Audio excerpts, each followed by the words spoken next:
Record అయింటుంది అడిగితే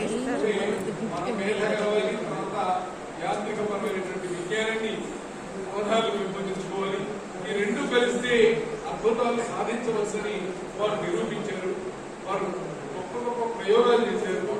విద్యార్థులను ఈ ఆర్టిఫిషియల్ ఇంటెలిజెన్స్ ద్వారా ఎలా మేధావులుగా మలచవచ్చో వారు ప్రాక్టికల్గా నిరూపించారు. మరొక గొప్ప విశేషం ఏంటంటే ఇవాళ అవధాన విద్యా వికాస పరిషత్తు తెలుగు విశ్వవిద్యాలయంతో కలిసి ఒక సంయుక్తంగా ఈ కార్యక్రమాన్ని చేయగలగడానికి వారు మధ్యవర్తిగా నిలబడ్డారు. ఇవాళ మీరు పొందే సర్టిఫికెట్లకు కారణం వారు చేసినటువంటి అందుకని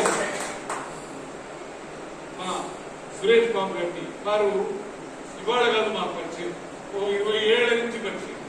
20 ఏళ్ల నుంచి ఎక్కడెక్కడ అవధానాల కార్యక్రమాలు ఉన్నా ఏదున్నా కూడా ఉపన్యాసాలున్నా ధార్మిక సాహిత్యపరమైన అంశాలున్నా వారు యోగిలాగా వచ్చి నిలబడతారు.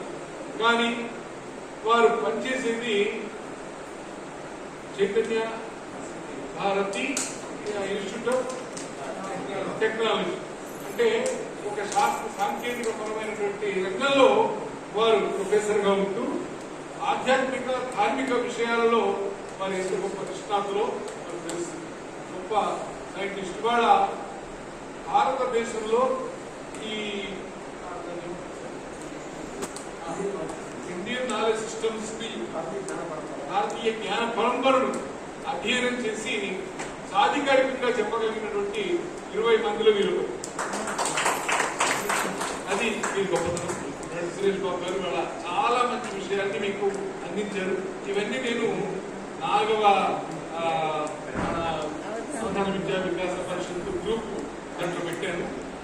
4వ షెడ్యూల్ గ్రూప్ లో పెట్టాను. జాగ్రత్తగా మీరు అధ్యయనం చేసుకోవచ్చు. చాలా విషయాలు మీకు తెలుస్తాయి. చిన్న విషయం చెప్పాలి వీరి గురించి. ఈ మధ్యన నేను శర్మ గారు వీరింటికి భోజనానికి వెళ్ళాను.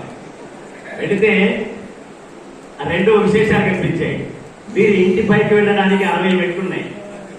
ప్రతి మెట్టుకు ప్రభవ విభవ అని తెలుగు